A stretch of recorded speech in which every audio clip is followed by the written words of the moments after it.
Hi అండి, ఈ video నేను స్కూల్స్ ఓపెన్ అయ్యాక తీశాను. ఇప్పటికి కుదరడంతో ఇప్పుడు పోస్ట్ చేస్తున్నాను.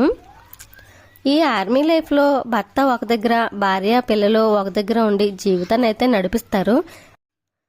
అత్తారింట్లోనే ఉండిపోతారు కొందరు కోడళ్ళు, మరికొందరు అమ్మగారింటికి వెళ్ళిపోతారు. పెళ్ళైన వెంటనే కొందరు తొందరగా పిల్లలు పుట్టేస్తారు, కొందరికేమో పిల్లలు పుట్టరు. అత్తగారు కూడా మంచిది దొరకవచ్చు, దొరకకపోవచ్చు. ఇదంతా ఎందుకు చెప్తున్నాను అంటే స్టోరీలోకి వెళ్ళిపోదాం రండి. మరి నేను చదువుకునే టైంలో నాతో పాటు చదువుకున్న నా ఫ్రెండ్కి ఆర్మీలో జాబ్ చేసి అతనితో సంబంధం కుదిరింది.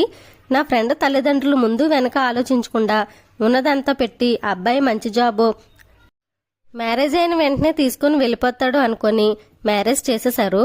పెళ్లి అంతా అయిపోయాక కొన్ని రోజులకి తన భర్తకి డ్యూటీకి వెళ్లే సమయం రావడంతో నాకు అక్కడికి వెళ్ళాక రూమ్ చూసి అంతా బాగున్నాక తీసుకుని వెళ్తాను అని చెప్పి డ్యూటీకి వెళ్ళిపోయారు. అలా ఆయన వెళ్ళాక నా ఫ్రెండ్కి కాల్ చేసి మాట్లాడేటప్పుడు తన అత్త మామ ఏమీ అనేవారు కాదు. కాల్ కట్ చేసేసాక ఏంటి కోడలి పిల్ల, నా కొడుకుతో అంతసేపు మాట్లాడుతున్నావు అని తిట్టడం మొదలుపెట్టారు. సరిగ్గా తిండి పెట్టేవారు కాదంట, సరిగ్గా చూసుకునేవారు కాదంట. మళ్ళీ వాళ్ళ కొడుకుతో మాత్రం కోడలు బాగుంది, నువ్వేమీ టెన్షన్ పడకు అని చెప్పేవారట. ఈ విషయాలు ఏమీ నా ఫ్రెండ్కి తెలియదు, ఎందుకంటే కొన్ని రోజులకి అత్తమామలు ఫోన్ ఇచ్చేవారు కాదు, వాళ్ళే మాట్లాడి పెట్టేసేవారట. ఇలా చెప్పుకుంటూ పోతే ఇంకా చాలానే స్టోరీ ఉంది, నెక్స్ట్ వీడియోలో కంటిన్యూ చేస్తాను.